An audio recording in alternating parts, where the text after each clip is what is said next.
Allahumma salli ala sayyidina Muhammadin tibbil qulubi wa dawaiha wa afiyati abdani wa shifaiha wa nuril absari wa diyaiha wa ala alihi wa sahbihi sallim.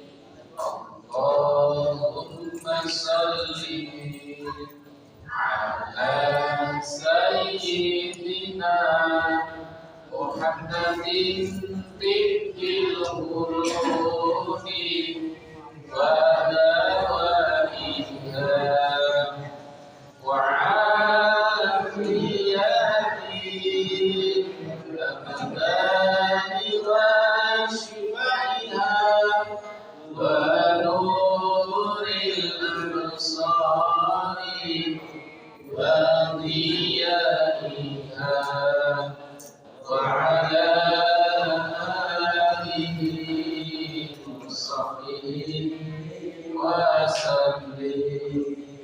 Assalamualaikum warahmatullahi wabarakatuh. La hadratin Nabi Mustafa Muhammadin sallallahu alaihi wasallam wa ala alihi wa ashabihi wa azwajihi wa dhurriyyatihi, khususan Syekh Abdul Qadir Al-Jilani wa khususan ila Syekh Musaddiqul Kitab min kitab Irwa'i Ayat wa khususan ila al-Maqam Ki Haji Jauhari Sawawi wa khususan ila al-Maqam Ki Haji Hamid Abdullah, khususan dalam Maqam Ki Haji Hashim Asy'ari, khususan dalam Maqam Ki Haji Muhammad Khalil Banggalan, khususan dalam Maqam Habib Muhammad Askar, khususan dalam Maqam Ki Haji Muhammad Syafi'i Adami, khususan dalam Maqam Ki Haji Muhammad Muslim Syadibi, khususan dalam Maqam Ki Haji Muhammad Ali Ihsan, khususan dalam Maqam Ki Mashkur, khususan dalam Ki Haji Muhammad Khatib bin Abdul Mujib, khususan ila Ki Haji Bahrul Ulum, khususan dalam Maqam Sayyid Rahman Syaiban, khususan Maqam Sayyid Ali bin Jabir, khususan hadal majlis wa jami'il muslimin wal muslimat wal mu'minin wal mu'minat al ahya'i minhum wal amwat. Al-Fatihah.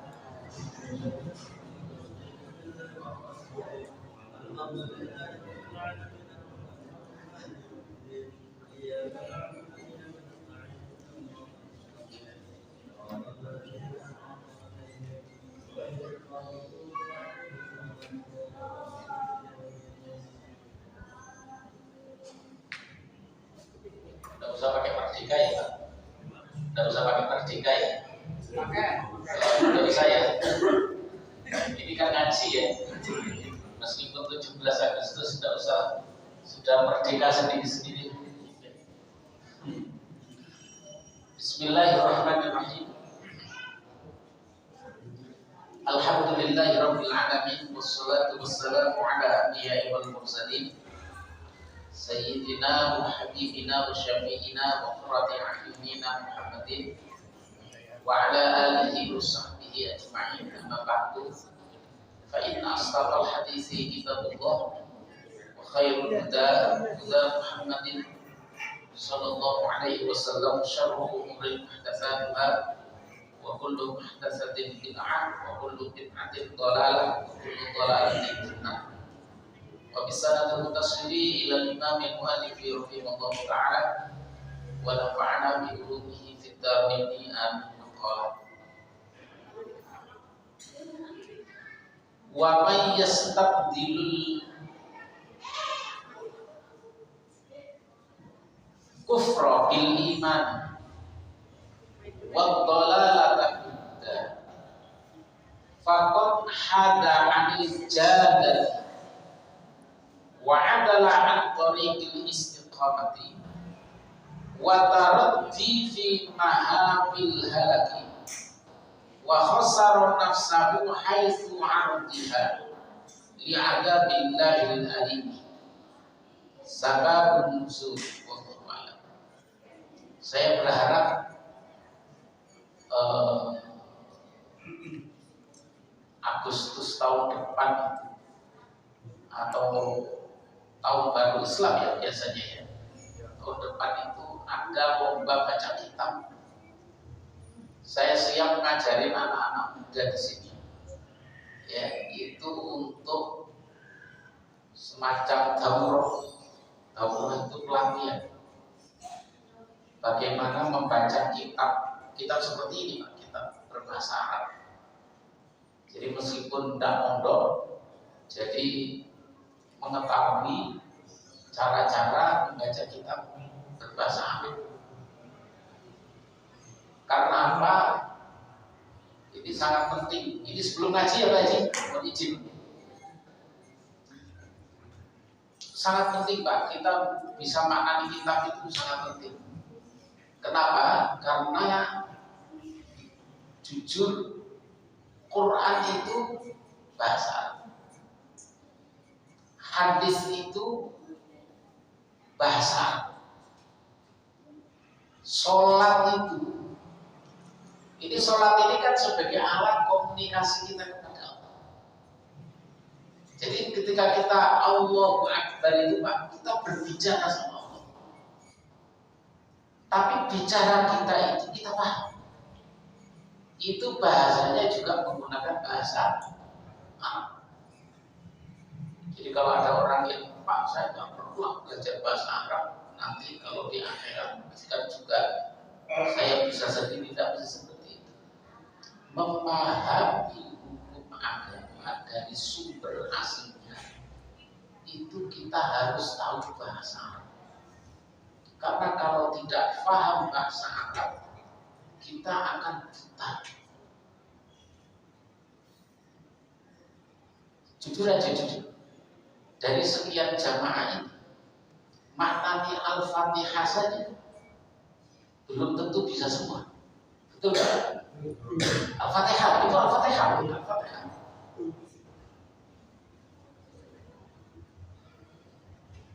Lalu bagaimana kita memahami usul? Padahal Fatihah itu ada kalimat yang isinya musyahadah, memberikan persaksian kepada Allah. Ada isinya itu meminta, berdoa, memohon kepada Allah. Ihdinas siratal mustaqim. Sholat kita itu Pak, belum tentu kita paham semua maknanya. Jangan jauh-jauh. Kabiro walhamdulillahi katsiro wa subhanallahi bukratan wa asila. Inni wajjahtu wajhiya lilladzi fataras samawati wal arda hanifan musliman wa ma ana minal musyrikin. Dan tentu kita paham. Innas sholati wa nusuki wa mahyaya wa mamati lillahi rabbil alamin la syarika lahu wa bidzalika umirtu wa ana minal. Belum tentu kita tahu mana. Jujur Pak, sadar nggak? Padahal kita itu komunikasi kepada Allah. Kita itu lagi bicara sama Allah. Innas sholati, sesungguhnya, wa nusuki, dan ibadahku, wa mahyaya, dan hidup, wa mamati, dan lillahi rabbil alamin. Ini kan kalimat penyerahan diri kepada Allah.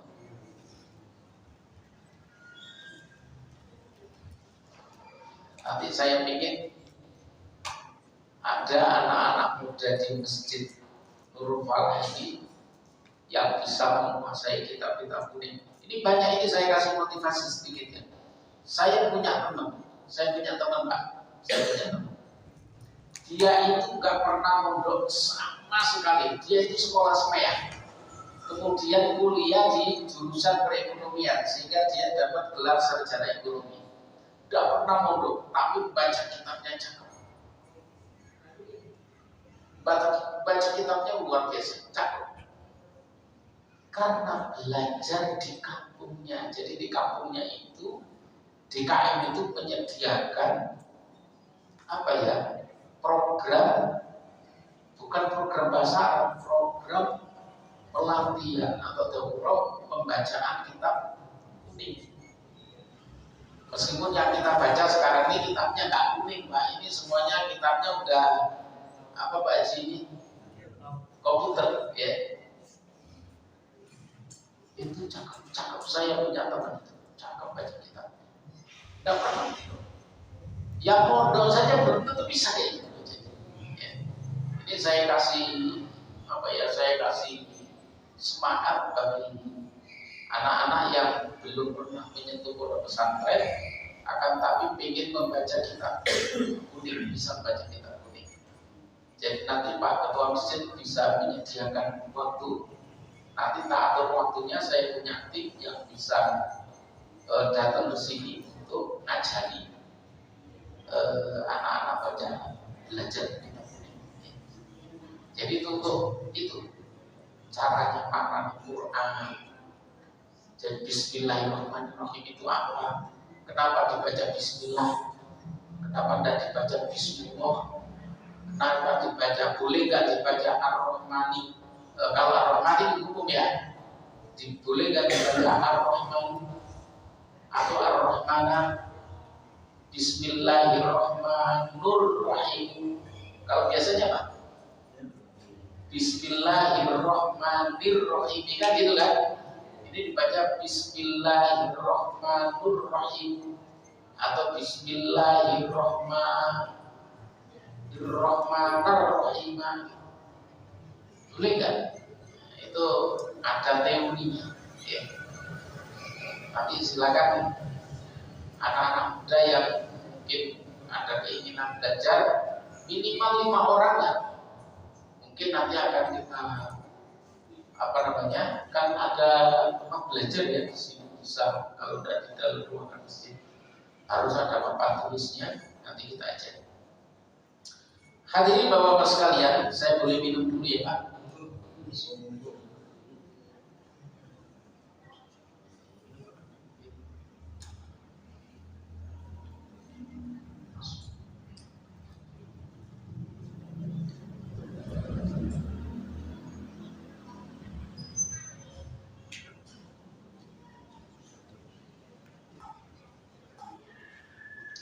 Melanjutkan kemarin, itu faktornya karena ekonomi. Orang tidak agama itu banyak Pak.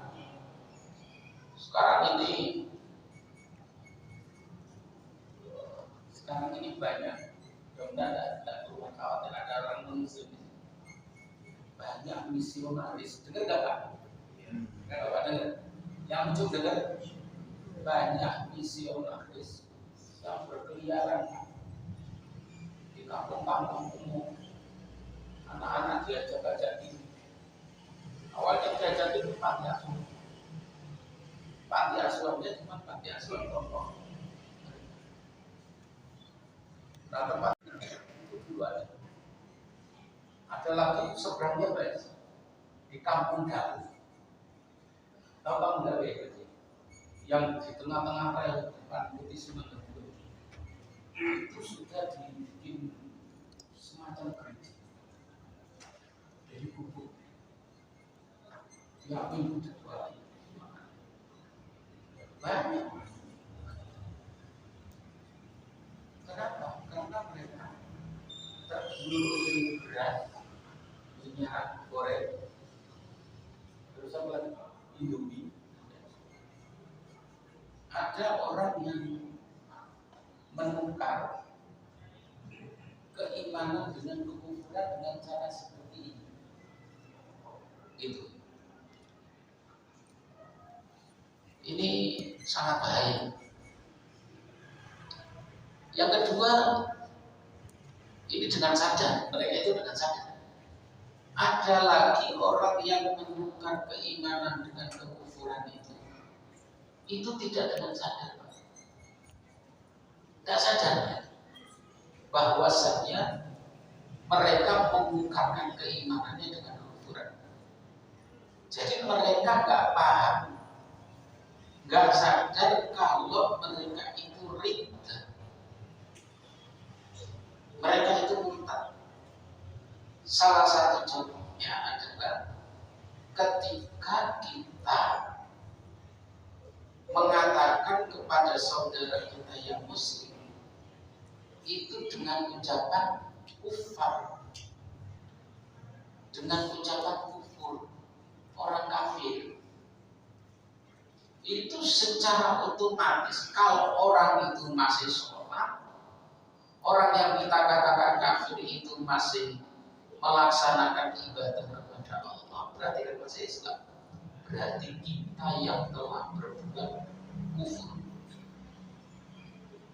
Maka dari itu hadirin sekalian, hati-hati sekarang, jangan sampai kita ini sedikit-sedikit mengkafirkan orang yang tidak sependapat dengan apa yang kita lakukan, kemudian kita katakan kufur. Ini kelompok-kelompok ini banyak, sampai beberapa kawan-kawan itu menjuluki kelompok ini sebagai madhab takfiri. Dikatakan madhab itu karena membentuk perkumpulan, ada kelompoknya. Jadi madhab takfiri, madhab yang mengkafir-kafirkan. Contohnya begini, ada orang yang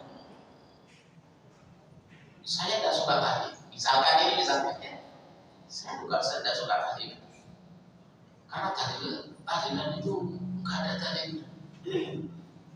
Dalilnya nggak jelas. 7 hari terus berapa lagi? 1 sampai 7 hari terus berapa lagi, Pak? Kalau orang meninggal 40 hari terus 100 terus haul. Nggak ada dalilnya. Kemudian karena nggak ada dalilnya, kemudian kita baik, kita kafirkan. Ini kafir orang seperti ini. Saya katakan seperti ini. Karena siapapun orang yang melakukan perbuatan yang baru, maka berarti dia telah melakukan kekufuran. Karena itu tidak ada di zaman Nabi. Jadi gini Pak, ini saya kasih tahu ya Pak ya. Ini caranya mencerna. Apakah ini boleh atau tidak? Jadi kalau kita bicara soal syariat, dalilnya harus jelas. Di Quran ada, di hadis ada, atau dalam kitab-kitab ada. Jadi dalil perintahnya ada. Ini kalau kita menjalankan syariat. Contohnya, apakah sholat itu wajib atau tidak? Wajib.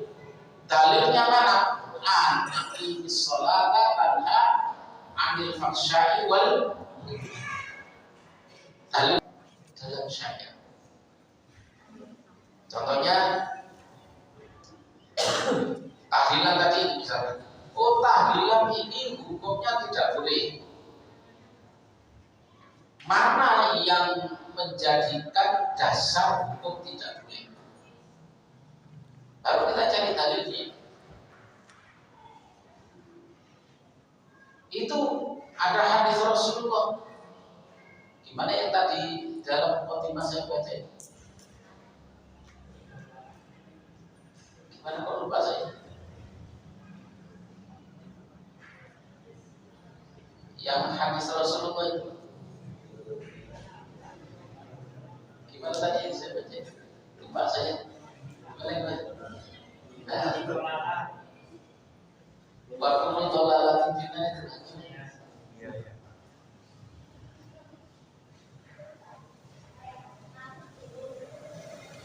Jadi gimana sih hadisnya kok blank sih saya? Blank saya.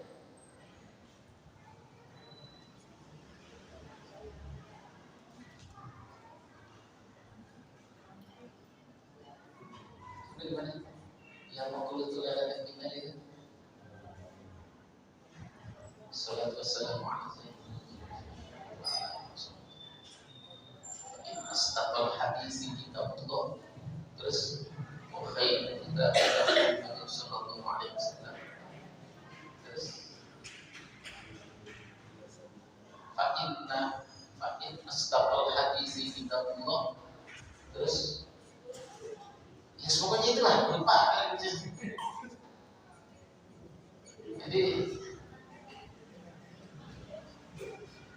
dari itu Pak, sesuatu yang di zaman Rasulullah itu enggak ada, maka dianggap sebagai perbuatan baru. Dan setiap perbuatan yang baru dianggap sebagai dhalalah, perkara yang sesat. Dan setiap yang sesat wa kullu dhalalatin finnar, masuk neraka. Berarti orang tahlilan semuanya masuk neraka. Wah, ambiar kita. Jadi kita nggak bisa menggunakan hadis ini untuk setiap permasalahan tradisi yang berhubungan atau yang tidak bertolak belakang dengan hukum syariah. Gitu. Kecuali begini, ada tradisi yang bertolak belakang dengan hukum syariah. Contohnya, orang potong sapi, kemudian supaya kan selatan di kampung saya, orang potong sapi Pak, supaya selamatannya itu sukses, banyak yang kondangan, tidak hujan, maka kepala sapi itu Pak ditanam. Kalau tidak ngerti ditanam, dipedem. Ini bertolak belakang dengan saya, bertolak belakang. Kenapa? Itu kan saya kepala sapi Pak. Kalau itu direbus dimakan, kan wayang. Atau ada orang yang melakukan ini para nelayan, jadi bawa makanan di laut makan. Ini kan perbuatan yang muluk, sia-sia. Katanya supaya ikannya banyak, selamat kalau cari ikan dan lain sebagainya. Ini bertolak belakang. Sementara kalau kita tahlilan di mana letaknya? Itulah yang 1 hari sampai 7 hari. Emangnya kalau baca tahlil, la ilaha illallah, baca yasin, itu setiap hari boleh nggak? Boleh. Jangankan 1 hari sampai 7 hari. Dari 1 hari sampai ke 40 hari tiap malam juga boleh, nggak ada yang melarang. Cuman kan kasihan sama yang sahibul musibah, mestinya diain makanan dan lain sebagainya. Waktu saya tinggal di Kabupaten, ada orang tanya, Pak, saya boleh nggak bapak saya meninggal, saya akan tahlilan 15 hari? Boleh. Jadi tahlilan itu 15 hari Pak. Boleh, nggak ada masalah. Nggak ada masalah. Pak, mensedekahi orang yang takziah itu kan nggak boleh. Bukan nggak boleh, makruh. Hukumnya makruh, hanya makruh. Cuma hukum kemakruhan itu bukan berarti menghilangkan pahala. Gitu kan?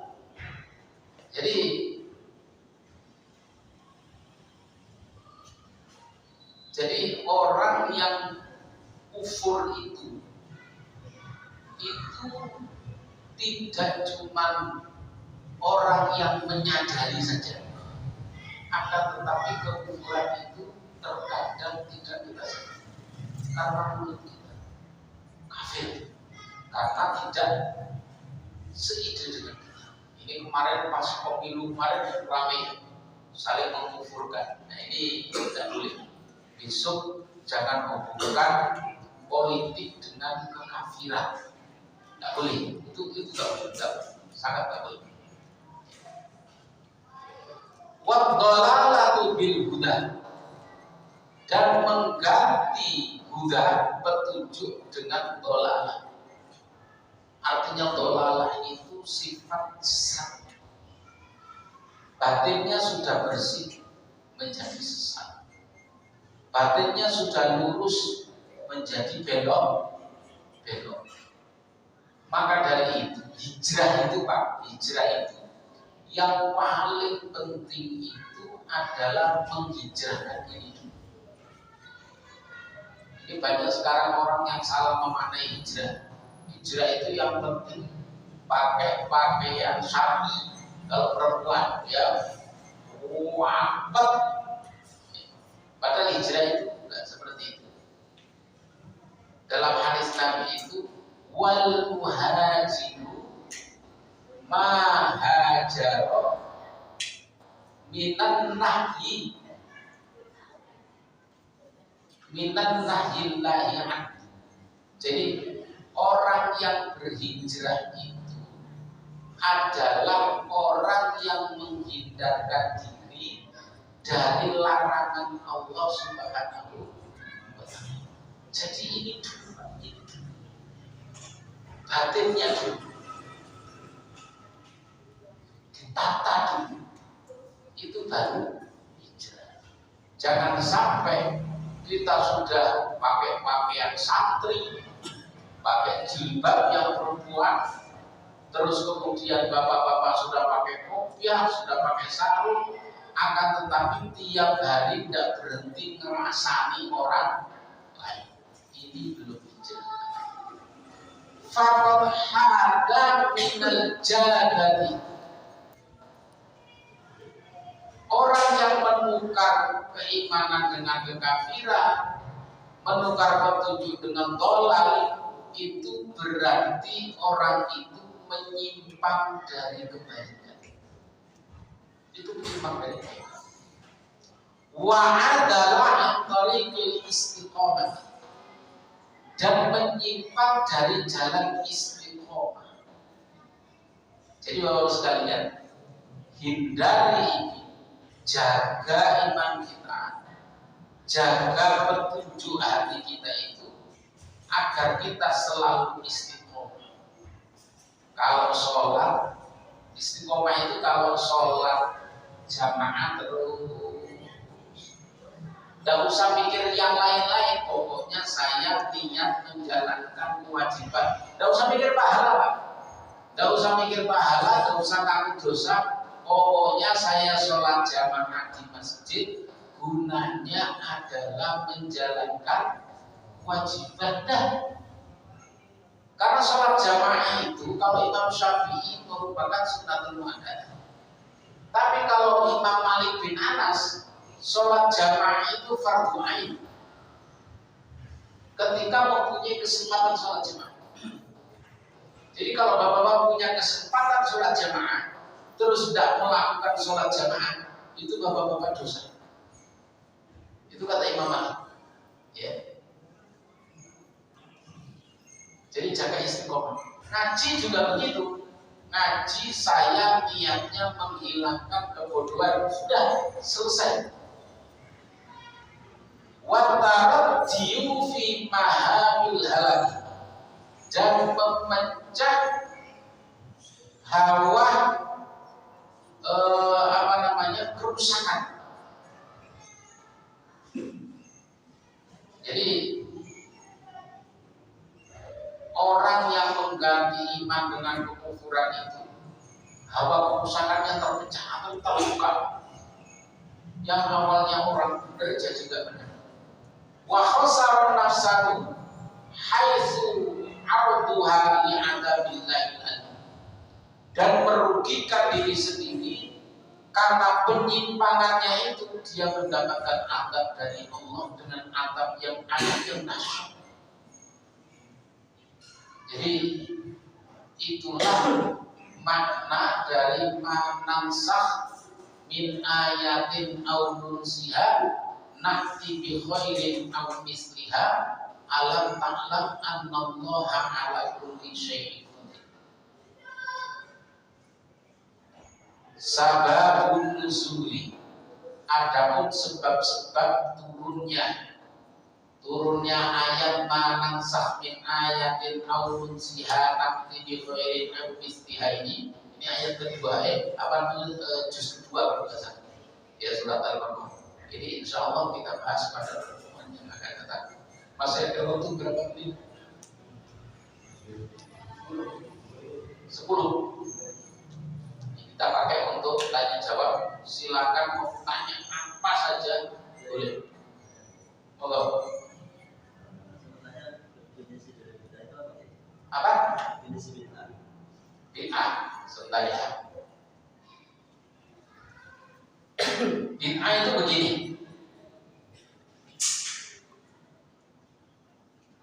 Oh iya, tapi wa kullu bid'atin dhalalatun. Udah bisa disolat dikasih. Wa kullu bid'atin dhalalatun wa kullu dhalalatin fitnah. Bid'ah itu begini. Bid'ah itu adalah fi'lu ma lam yuhad fi asri Rasulillah. Fahiya bid'atun.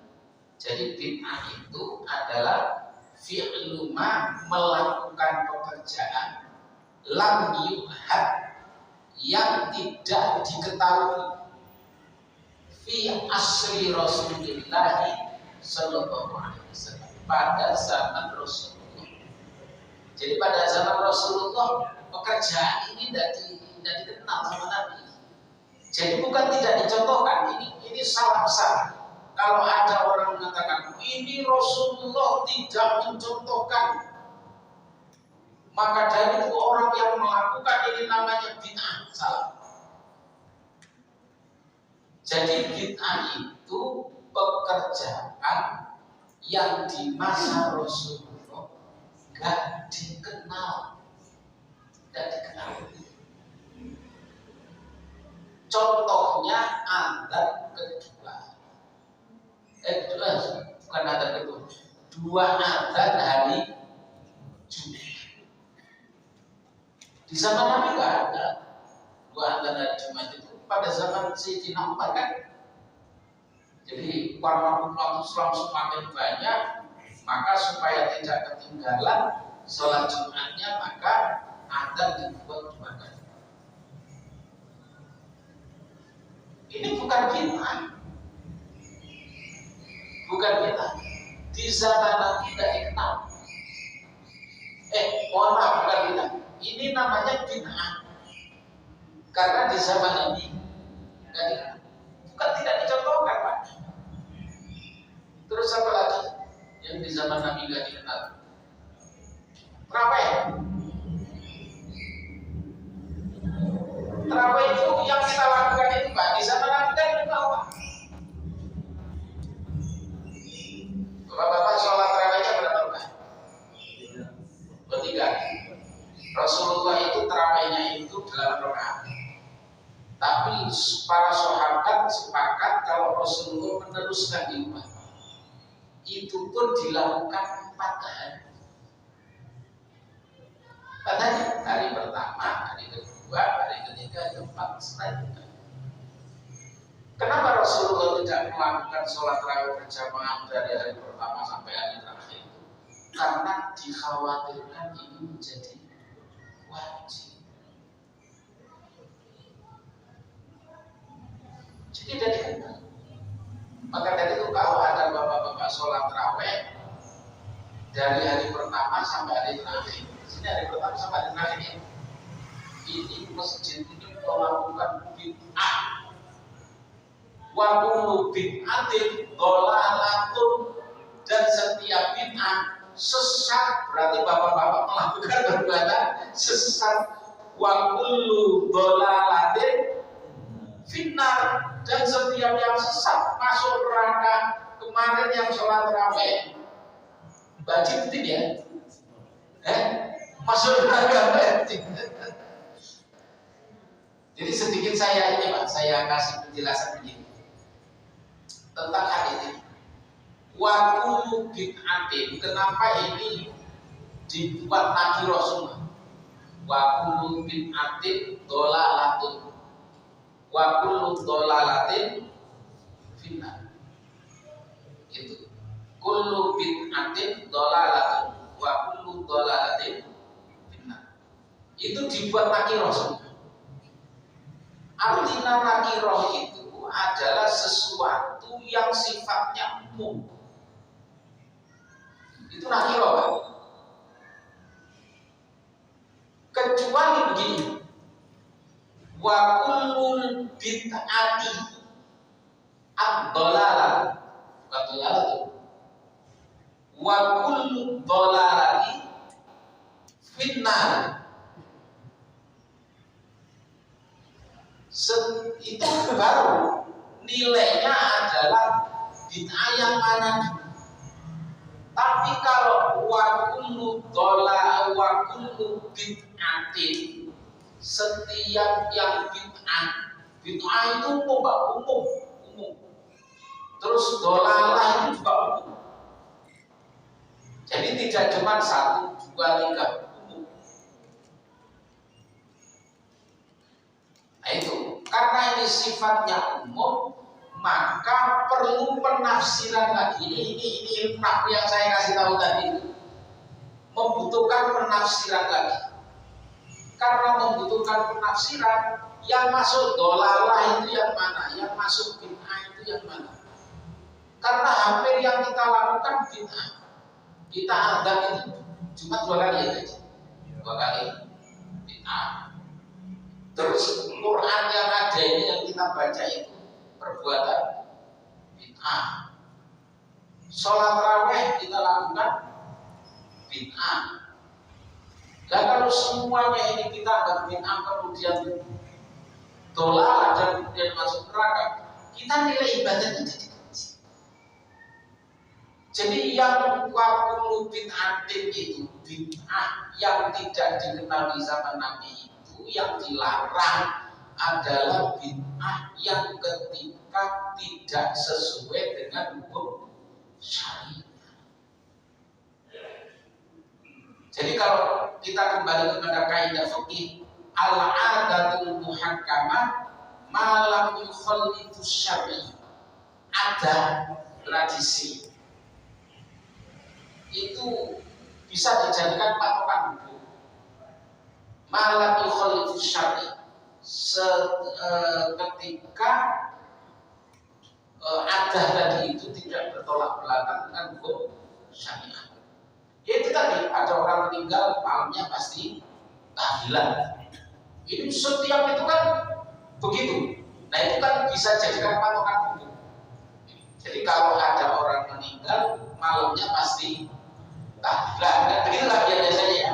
Ini kan patokan hukumnya, bahwasanya kalau meninggal patokan hukumnya adalah tahlilan. Boleh, karena tahlilan itu tidak bertolak belakang dengan hukum.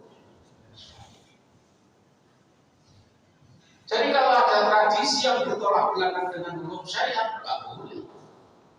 Maka dari itu Pak, belajar hukum Islam itu ngaji kayak gini, ngaji kayak gini. Jadi kita bisa memahami mana. Begitu kira-kira, Ustaz.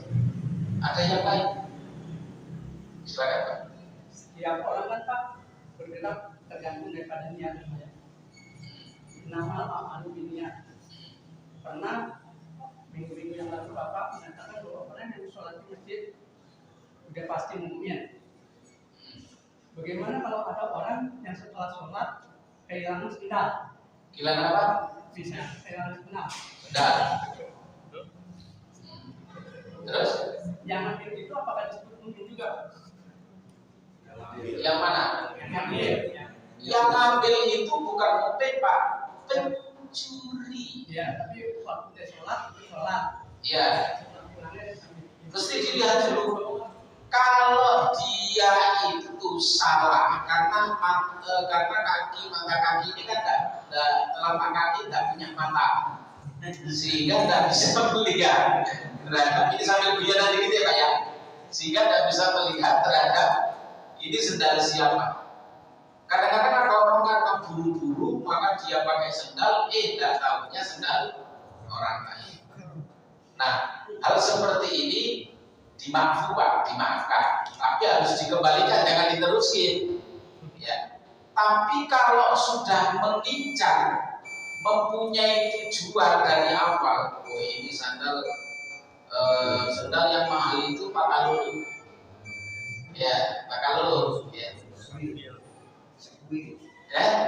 squee, ya.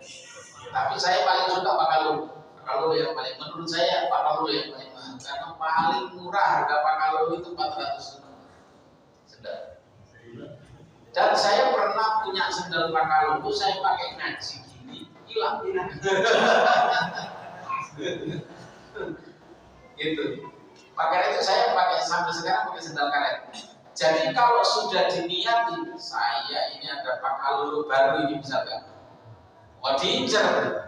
Nah ini sudah berniat untuk berbuat tidak baik. Nah setiap orang yang berbuat tidak baik, imannya lemah Pak. Saya tidak berani orang itu tidak beriman. Karena yang tidak mempunyai nilai keimanan itu kita anggap sebagai kufur. Sebagai kufur. Orang yang tidak beriman, kufur dia. Saya tidak menganggap orang itu sebagai orang kufur, dosa saya bahkan saya bisa ikut-ikutan kafir. Imannya lemah. Pada saat iman pada titik terendah, maka apapun bisa terjadi. Maka dari itu saya katakan tadi, jaga keimanan kita agar stabil. Gitu. Ya. Karena orang datang ke masjid ini macam-macam Pak. Ada yang dan yang mencuri. Niat ke masjid supaya saya dijadikan ketua masjid, misalnya ada orang tua boleh datang ke masjid. Itu tujuannya biar saya jadi ketua masjid. Tapi bukan karena masjid ini bukan ya. Bukan. Itu kemudian kalau niatnya cuma itu Pak, berarti dia pada titik iman yang paling bawah. Nah, begitu Pak kira-kira. Jadi orang itu ketika masih mempunyai kepercayaan kepada Allah, apapun yang terjadi maka dia sebagai orang beriman. Kira-kira gitu Pak. Berarti tergantung dari niatnya Pak ya. Tergantung dari niat. Dari niatnya. Jelas ya Pak? Ada lagi? Saya pergi. Ya.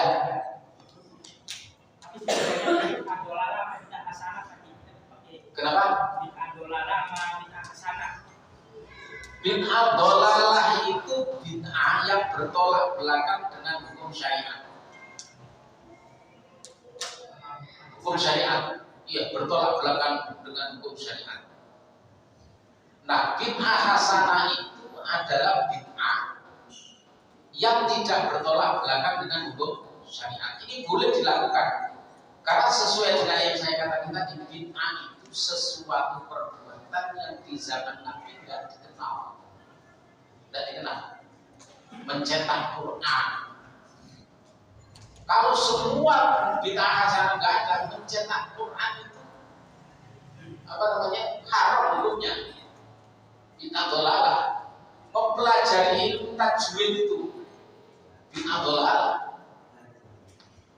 Mempelajari ilmu tajwid, mempelajari ilmu nahwu sharaf bid'ah dhalalah itu 225 tahun setelah Rasulullah wafat. Ada ilmu nahwu sama sharaf itu. Itu kita kenal Fathah, Nasr, Dhamma itu 50 tahun setelah Rasulullah wafat. Jadi mempelajari ilmu itu bid'ah dhalalah semua. Nah itu rusak. Maka ini adalah bid'ah hasan, bid'ah yang baik, bid'ah yang membawa kita kepada kebenaran, mendekatkan kita kepada Allah Subhanahu wa Ta'ala. Ini bid'ah hasan. Ya. Sebenarnya bid'ah itu sesuai dengan hukum syariat. Nah, saya sampaikan di sini.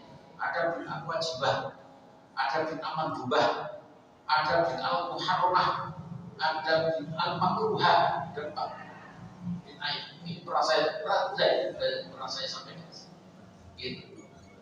Gitu Pak. Ada lagi? Cukup. Selesai. Baik, hadirin sekalian, kita tutup taklim kita dengan membaca doa dan surah Al-Fatihah. Harapannya bahwa apa yang kita pelajari mempunyai nilai manfaat buat kita. Jangan suka kita untuk belajar. Ketika bapak-bapak punya pertanyaan, dicatat saja. Sebenarnya ada satu pertanyaan yang sangat baik ini, tapi untuk bapak-bapak ibu bagaimana hukum memotong kuku ketika kita junub? Kan banyak yang nggak boleh tuh. Nggak boleh potong kuku ketika junub, haid, nifas, terus harus hubungan badan atau khurujul mani. Nggak boleh potong kuku, nggak boleh potong rambut dan lain sebagainya. Bagaimana ini hukumnya?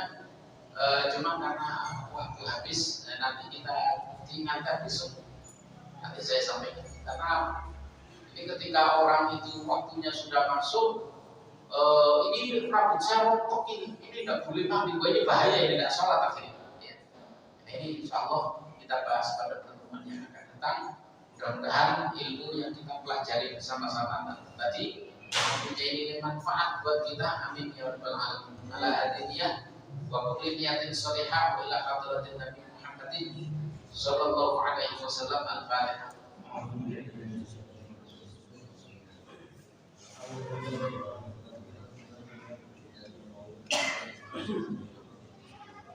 Alhamdulillahirabbil alamin. Hamdan yuwafi ni'amahu wa yukafi mazida.